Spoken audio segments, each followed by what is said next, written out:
Door of Harrison Technologies felt heavier than usual that morning.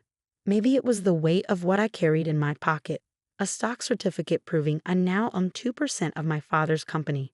2% might not sound like much, but it had taken every penny I'd saved over the past 3 years to buy those shares. More importantly, it was just the beginning. My name is Elizabeth Harrison, but nobody at Harrison Technologies knows that. Here, I'm just Beth Williams, the quiet woman who comes in at night to clean offices.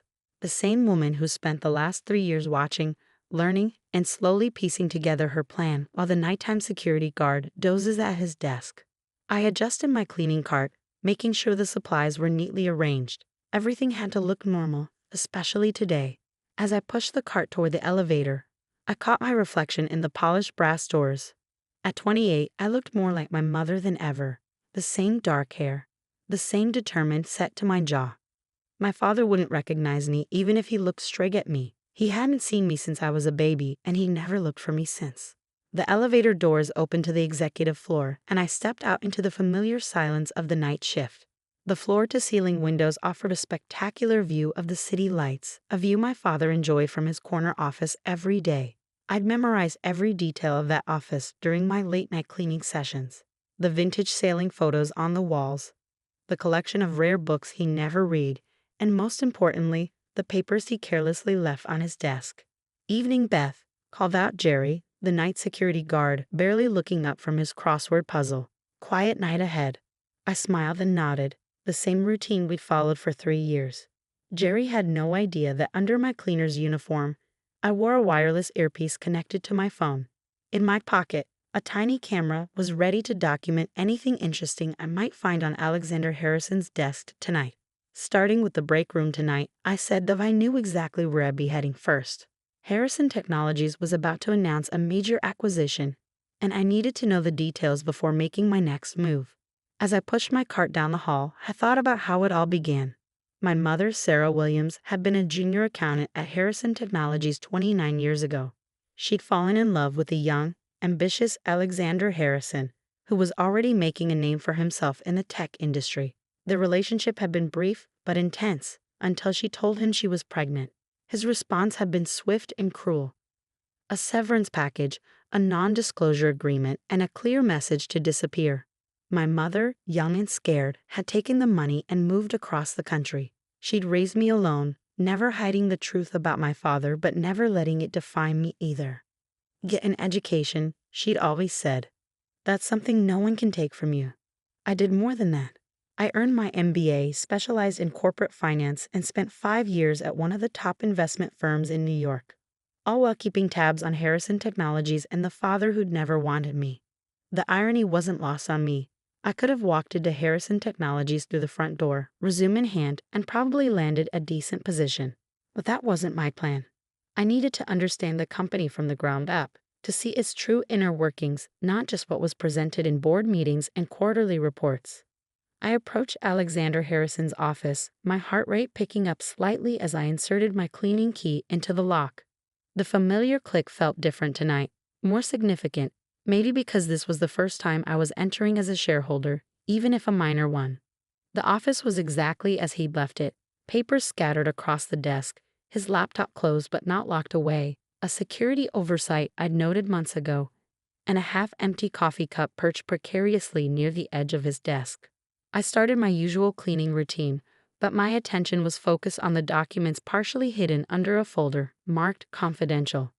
As I dusted his desk, I carefully shifted the papers so my hidden camera could capture the contents. Acquisition details, just as I'd suspected, but something else caught my eye. A personal letter, handwritten on expensive stationery. My hands trembled slightly as I read the first lines. "Dear Alexander, as my health continues to decline, we need to discuss the future of Harrison Technologies." It was from Thomas Harrison, my grandfather, the founder of Harrison Technologies. I'd never met him, but I'd studied everything about him while planning my strategy. He built this company from nothing, turning a small software development firm into a tech giant.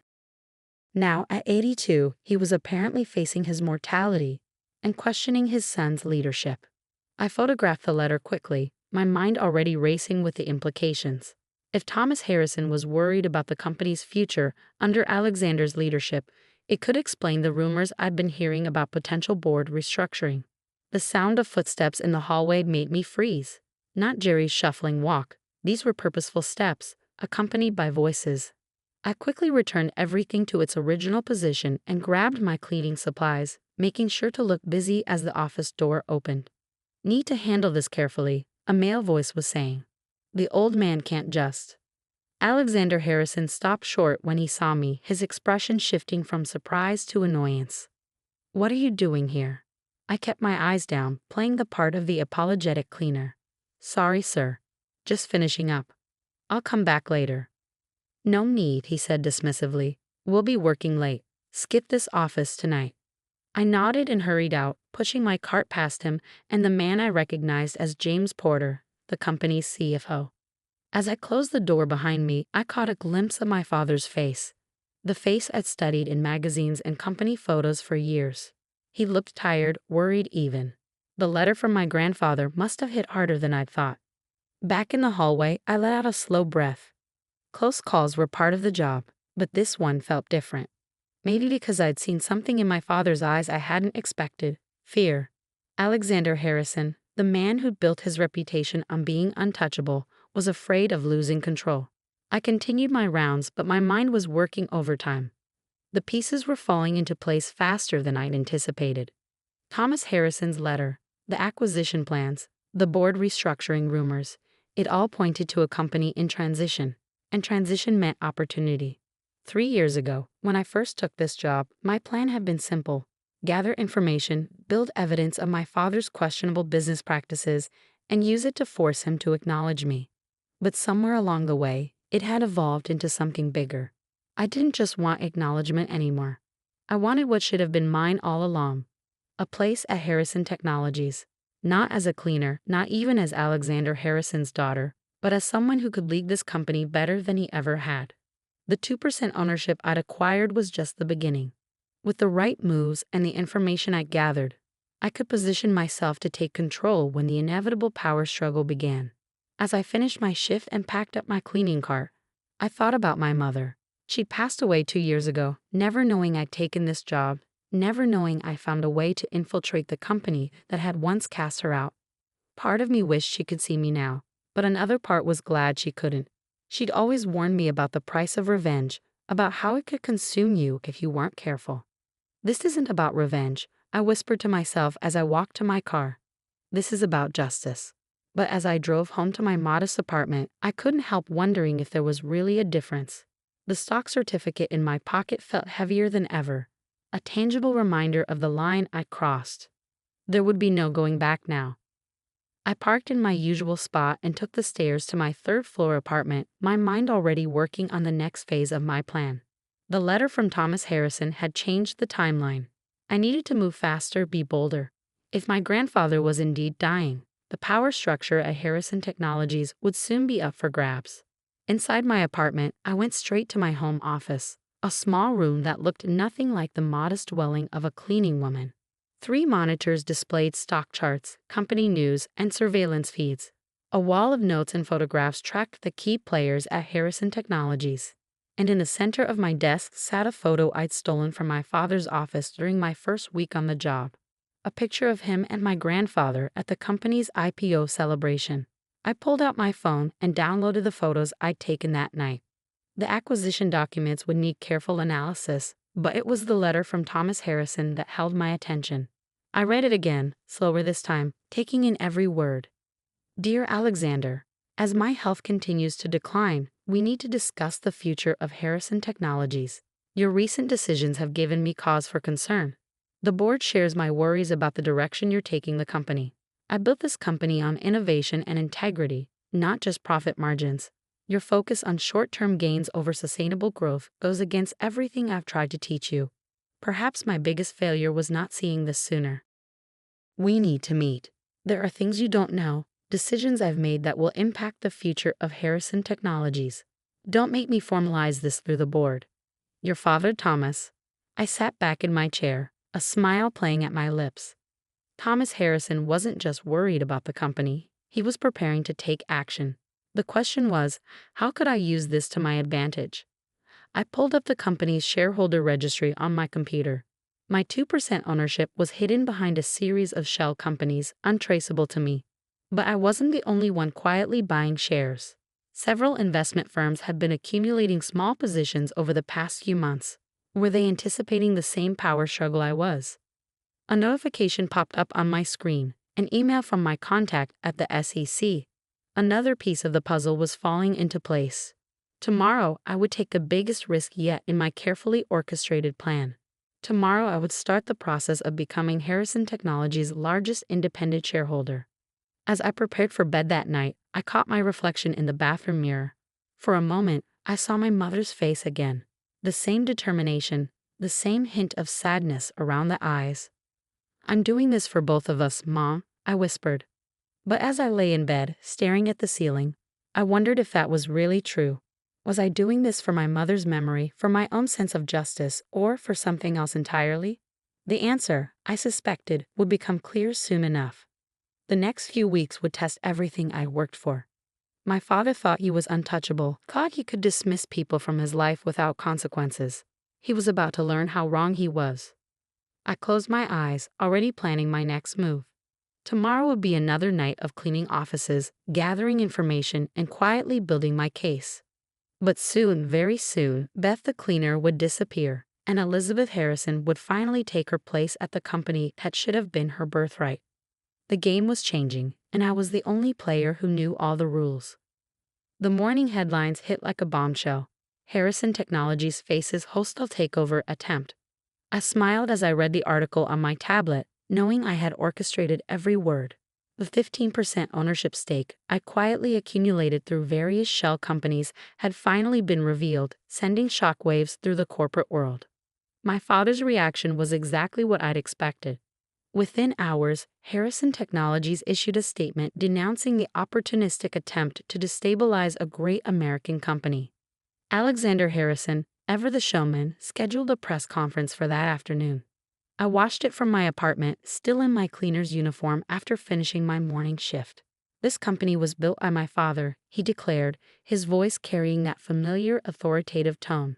"And I will not let unnamed investors tear apart his legacy." If only he knew that legacy was exactly what I was fighting for. The past 3 weeks since discovering my grandfather's letter had been a whirlwind of calculated moves. I'd liquidated every asset I owned, called in every favor, and leveraged contacts from my investment banking days to amass the capital needed for this play.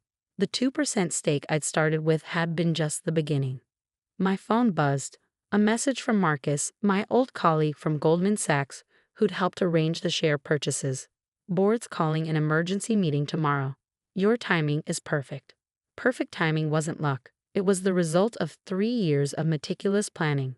I'd watched Alexander Harrison run this company like his personal kingdom, making decisions that benefited him while ignoring long-term consequences. The acquisition he'd been planning would have gutted the company's R&D department, sacrificing innovation for quick profits. Just like my grandfather's letter had suggested, Alexander cared more about short-term gains than sustainable growth.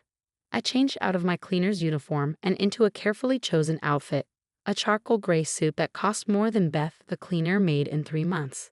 Tonight would be my last shift at Harrison Technologies, though no one knew that yet.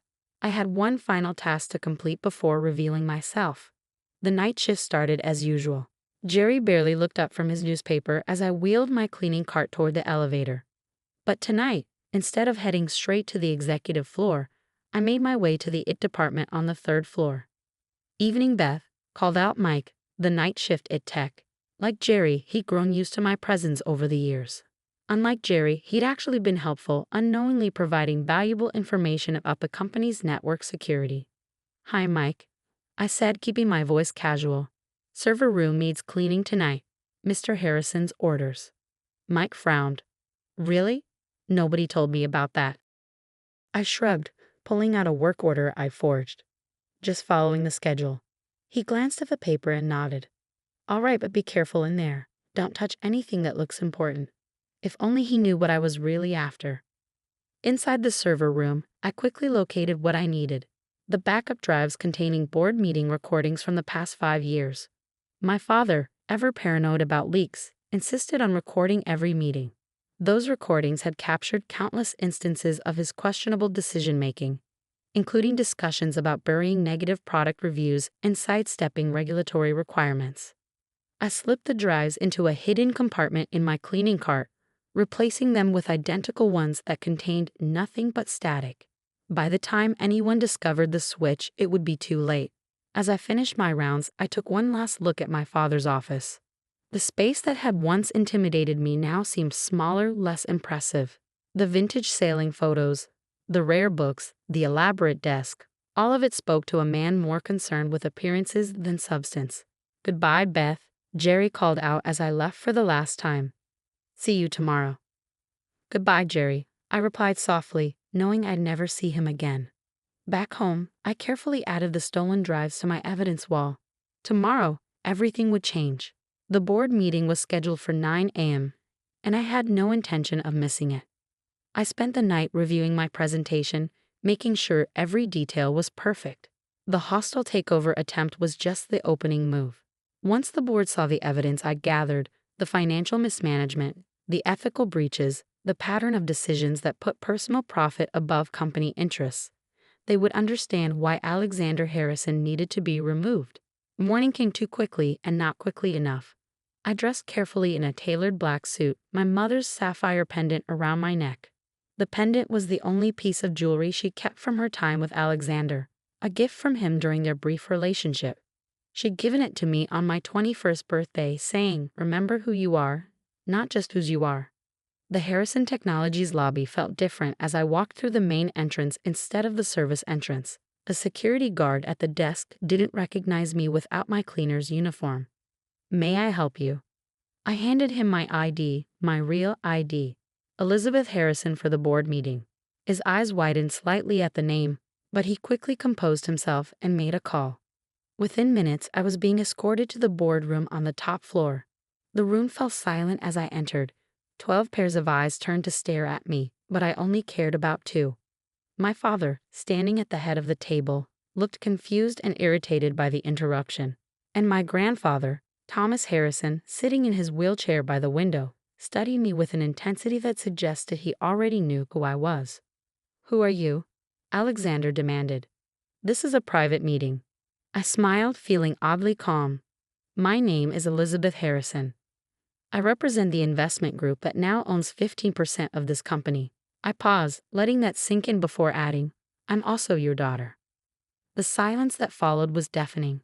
Alexander's face went pale, then red. "This is ridiculous," he sputtered. "Security." "I wouldn't do that," I said, pulling out a USB drive. "Not before the board sees what's on here." Thomas Harrison held up a hand, stopping the security guard who had started toward me.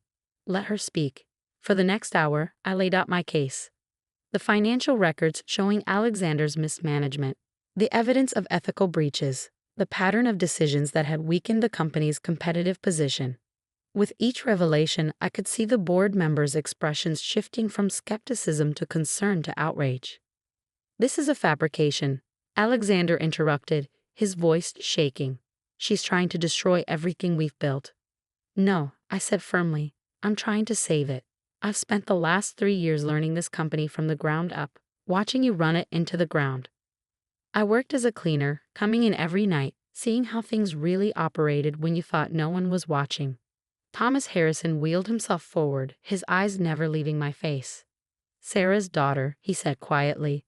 "I wondered if you'd ever find your way here." Alexander's head snapped toward his father. "You knew?" "I knew about Sarah's pregnancy," Thomas replied. "I tried to convince you to do the right thing back then. You refused." He turned back to me. "Continue, please." I outlined my plan for the company, returning to the principles of innovation and integrity that Thomas had built it on, investing in R&D, and developing sustainable growth strategies. As I spoke, I could see the board members nodding, some taking notes, others whispering among themselves. "This is absurd," Alexander cut in again. "You can't seriously be considering." "We're not just considering it," Thomas interrupted. "We're voting on it." Now, what followed was the longest 30 minutes of my life. The board voted to suspend Alexander pending a full investigation of my allegations. Thomas Harrison was reinstated as interim CEO, with me appointed as Chief Strategy Officer. As the board members filed out, Alexander remained frozen in his chair, staring at me with a mixture of anger and disbelief.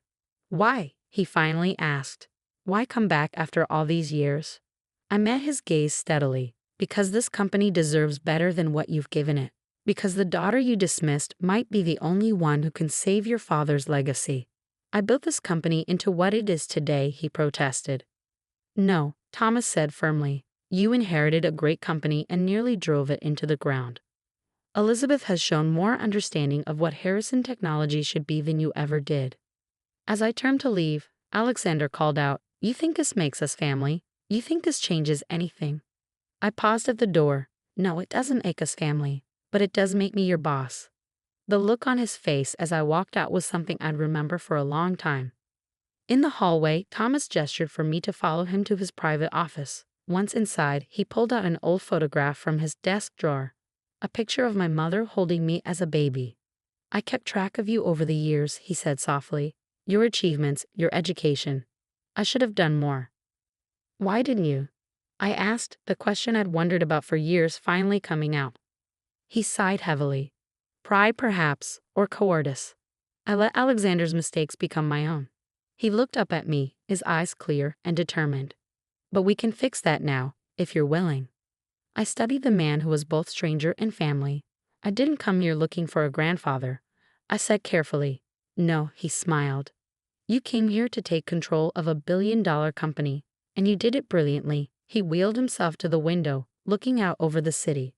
"But maybe, while we're rebuilding this company, we can rebuild something else too."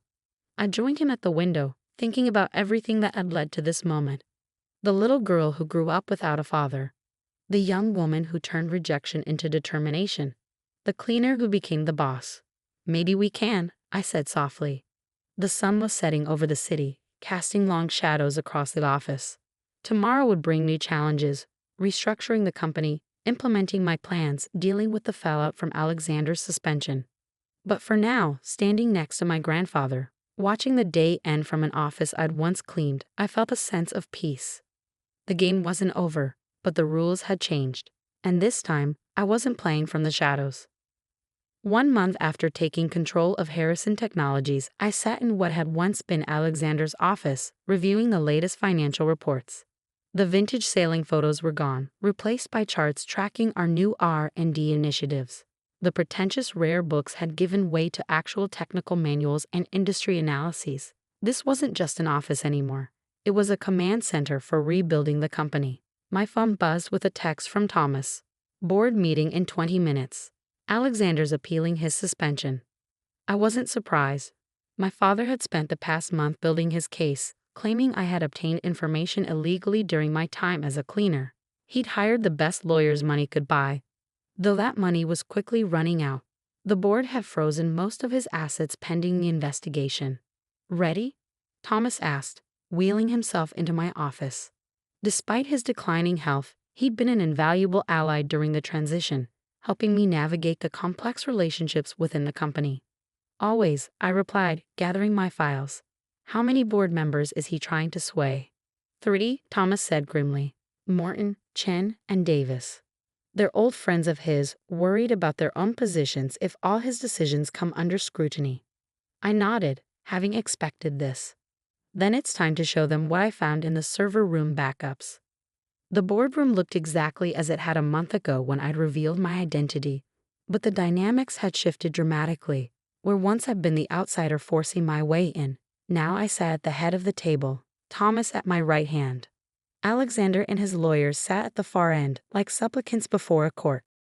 "Mr. Harrison has prepared a statement," his lawyer began, but I held up my hand. "Before we hear any statements," I said, my voice carrying the authority I'd learned from years of watching my father, "I'd like to share some new information with the board." I nodded to my assistant, who distributed folders to each board member. "These transcripts come from board meeting recordings dating back 5 years. Pay particular attention to the highlighted sections." The room fell silent as they read. I watched their faces change as they discovered the extent of Alexander's manipulation. The backdated contracts, the buried safety reports, the systematic dismantling of the quality control processes my grandfather had put in place. This is illegal surveillance, Alexander's lawyer protested.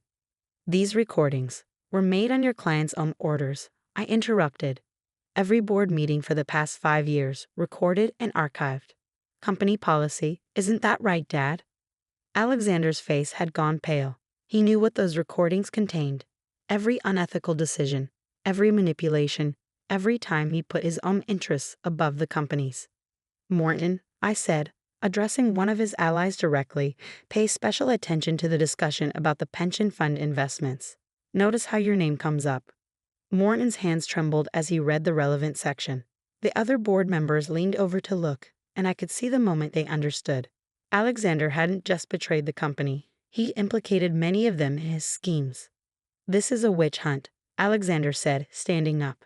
You're trying to destroy everything I built. You built?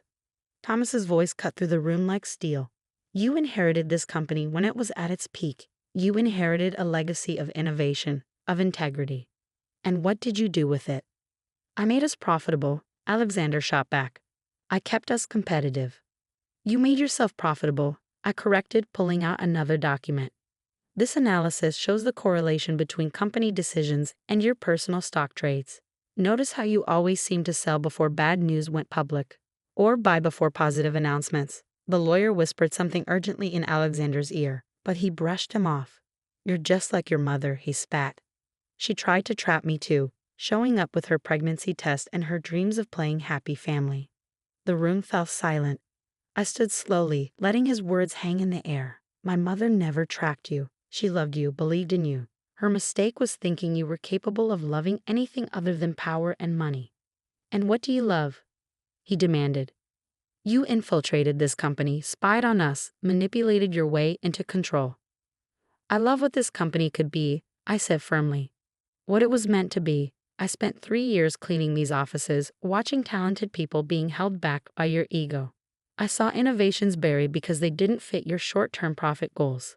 I watched you slowly kill everything my grandfather built. Our grandfather, he corrected bitterly. No, Thomas said quietly. She earned the right to call me that. You lost it.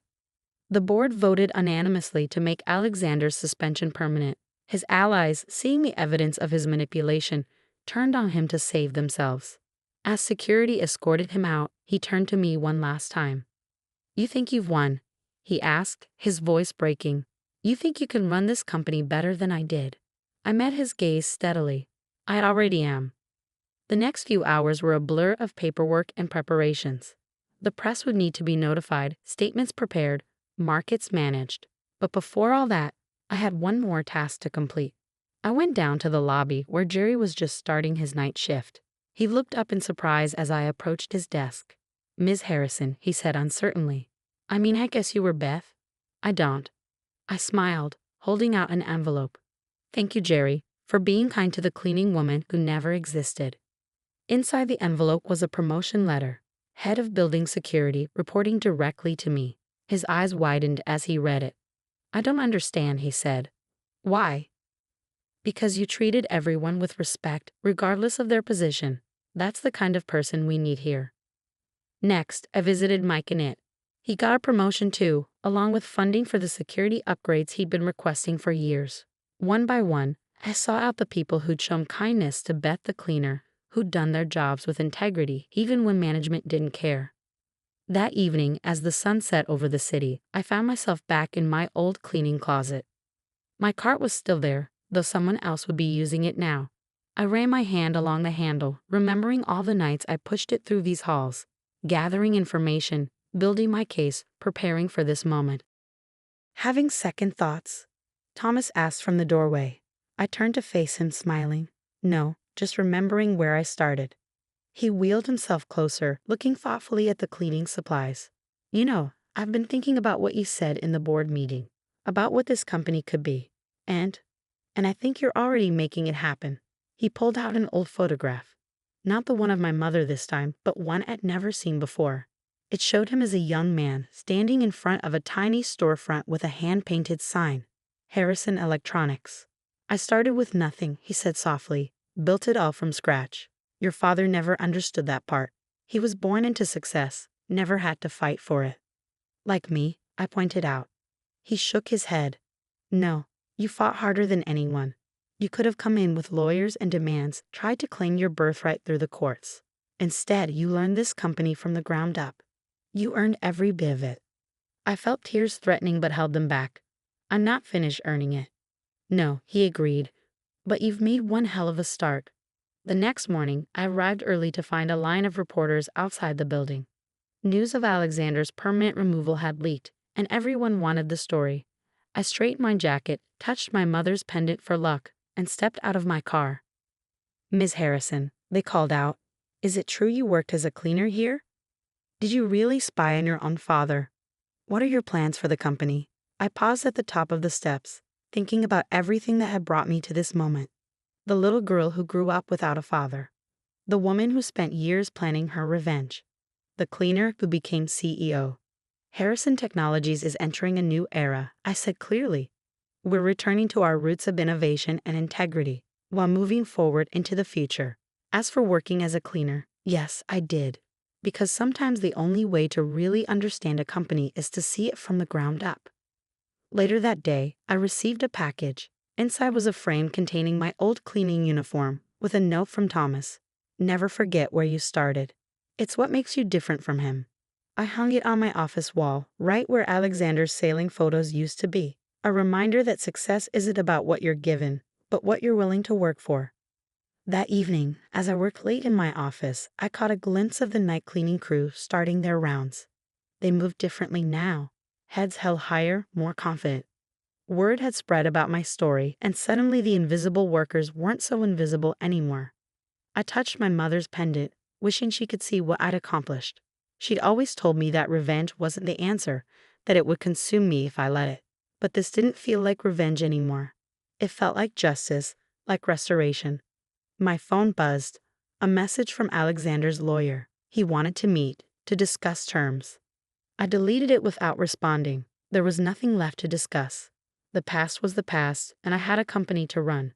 As night fell over the city, I stood at my office window, looking out at the lights below. Somewhere out there, my father was probably plotting his next move, trying to figure out how to regain what he'd lost. But he'd never understand what he'd really lost.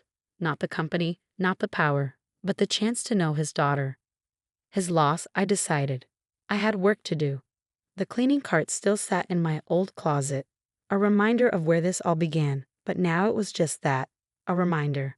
The game was over, and I had won, not just for myself, but for my mother, for my grandfather, and for every person who had ever been underestimated or overlooked. Sometimes the best revenge isn't revenge at all. Sometimes it's